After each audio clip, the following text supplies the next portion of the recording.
Hello students, welcome to my channel. This is Dr. Vinita Negi making maths learning easy and simple for you. आज जो topic हम discuss कर रहे हैं that is Euler's theorems on homogeneous function. ये topic थोड़ा लंबा है एंड यहाँ पे मैंने थ्योरम्स के प्रूव एंड कुछ एग्जांपल्स भी सॉल्व किए हैं जो आपको कंप्लीट कॉन्सेप्ट को समझने में हेल्प करेगा. सो यहाँ पे मैंने इसको पार्ट्स में डिवाइड किया है. सो आप इसको पार्ट 1 पार्ट 2 करके देखिएगा, then it will be beneficial for you all. इसी में नेक्स्ट थ्योरम है, if z is equal to f x y is a homogeneous function of x y of degree n. आपका जो फंक्शन है x and y में n degree का homogeneous function है, then you have to prove that x square del two z upon del x square plus 2xy del to z upon del x del y plus y square del to z upon del y square is equal to n into n minus 1 z.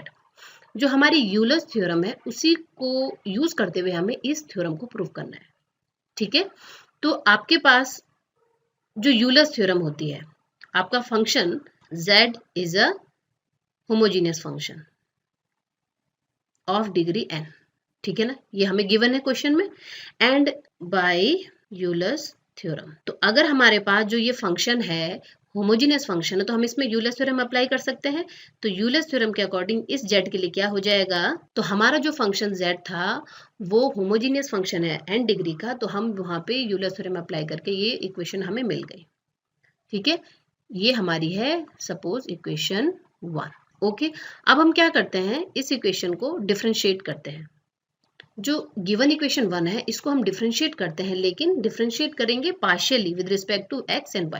एक बार इस equation को x के respect में partially differentiate करेंगे, एक equation मिलेगी. Then इसको y के रिस्पेक्ट में पार्शियली डिफरेंशिएट करेंगे, दूसरी इक्वेशन मिलेगी. ओके, तो इसको हम x के रिस्पेक्ट में पार्शियली डिफरेंशिएट करते हैं. तो यहाँ पे पहले मैं del z upon del x को फिक्स रखती हूँ, x का डिफरेंशिएशन 1. ओके, प्लस अब क्या कर देती हूँ मैं, x को एज इट इज रखती हूँ. Del z by del x का अगेन डिफरेंशिएशन होगा x के रिस्पेक्ट में, तो del two z upon del x square. Okay, plus अब क्योंकि हम x के रिस्पेक्ट में कर रहे हैं डिफरेंशिएशन पार्शियली, तो y आपका क्या है, कांस्टेंट है. y को मैं फिक्स कर दूंगी, दैट इज कांस्टेंट. लेकिन z आपका क्या है, फंक्शन x एंड y का, तो वो x के रिस्पेक्ट में डिफरेंशिएबल होगा. ओके, तो यानी कि del z by del y को अगेन आप x के रिस्पेक्ट में डिफरेंशिएट करेंगे, तो आपका ये डेल z हो जाएगा del two z and del y को आपने डिफरेंशिएट किया डेल x के respect. Okay, is equal to दूसरी साइड क्या है, n आपका कांस्टेंट टर्म है, z का क्या हो जाएगा, del z by del x. Okay, similarly मैं इस इक्वेशन को अब y के रिस्पेक्ट में पार्शियली डिफरेंशिएट करती हूँ. तो यहाँ पे अगेन x क्या है, अब कांस्टेंट, क्योंकि मैं y के रिस्पेक्ट में डिफरेंशिएट करती हूँ ना पार्शियली, तो x आपका कांस्टेंट है, केवल del z by del x का डिफरेंशिएशन होगा. तो ये हो जाएगा del two z upon del x का डेल y के रिस्पेक्ट. ओके, प्लस अगेन यहाँ पे y के रिस्पेक्ट में कर रहे हैं, तो दो टर्म है आपके पास. एक बार मैं del z by del y कर देती हूँ इनटू y का डिफरेंशिएशन 1, एंड एक बार y को फिक्स कर रख देते हैं, del z upon del y का अगेन हो जाएगा, तो del two z upon del y square is equal to again n आपका क्या है, कांस्टेंट टर्म है, एंड ये हो जाएगा del z upon del y. Okay, आपको इक्वेशन 2 मिल गई, इक्वेशन 3 मिल गई. ठीक है, अब हम क्या करेंगे, जो हमें प्रूव करना है उसके अकॉर्डिंग हम लेफ्ट हैंड साइड को लेके चलते हैं.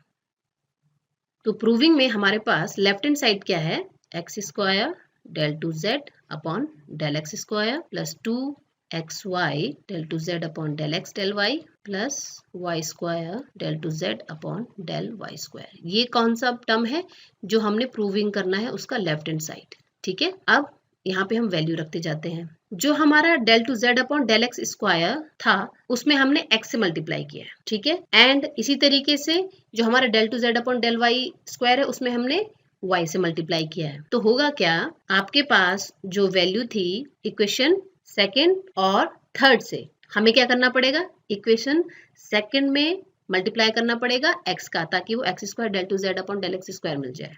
ठीक है, एंड इक्वेशन थर्ड में मल्टीप्लाई करना पड़ेगा y का, ताकि वो y square del two z upon del y square बन जाए.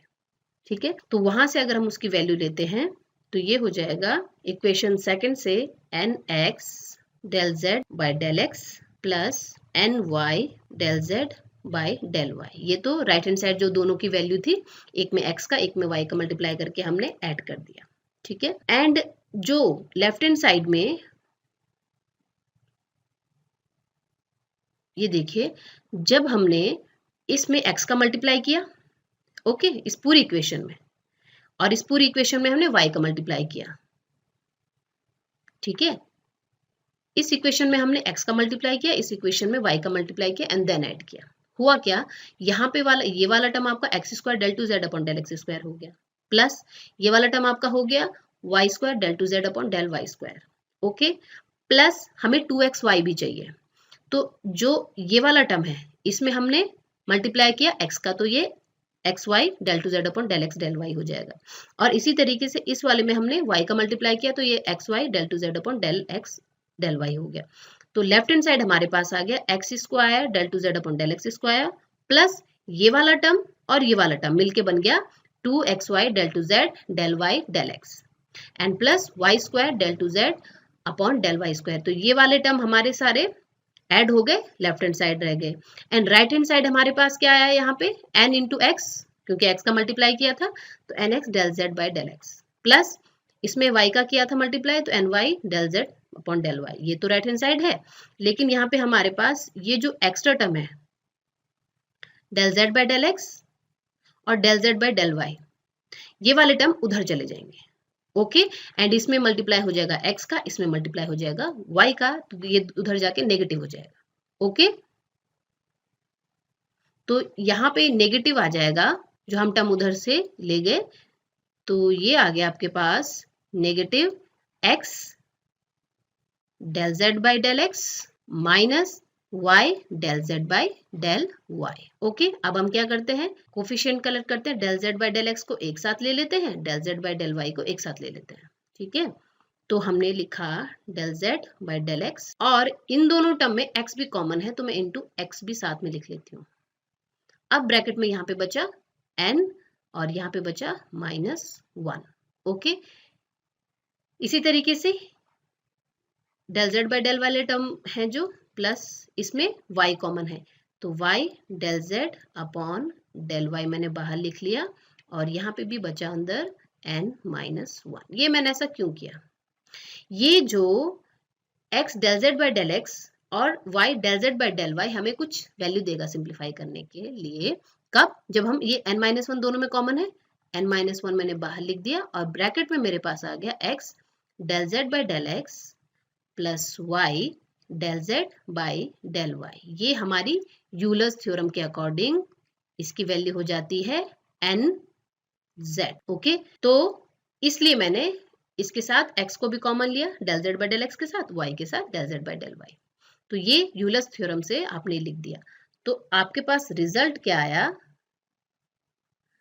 रिजल्ट आपके पास आया, हमारे पास था लेफ्ट हैंड साइड, अगर आपके पास कोई फंक्शन होमोजीनियस है n डिग्री का, तो हम उसके डबल डिफरेंशिएशन के according x square del two z upon del x square plus 2xy del two z upon del x del y plus y square del two z upon del y square के sum को लिख सकते हैं n into n-1 into Z. तो अगर आप उसको single differentiate कर रहे हैं तो आपको यूलर्स फार्मूला मिलता है, एंड यूलर्स फार्मूला को यूज करके आप एक नया फार्मूला उसको इस तरह से रिप्रेजेंट कर सकते हैं, एंड इसको आप आगे यूज कर सकते हैं क्वेश्चन सॉल्व करने में, ठीक है। तो इस तरीके से इसको प्रूव करेंगे।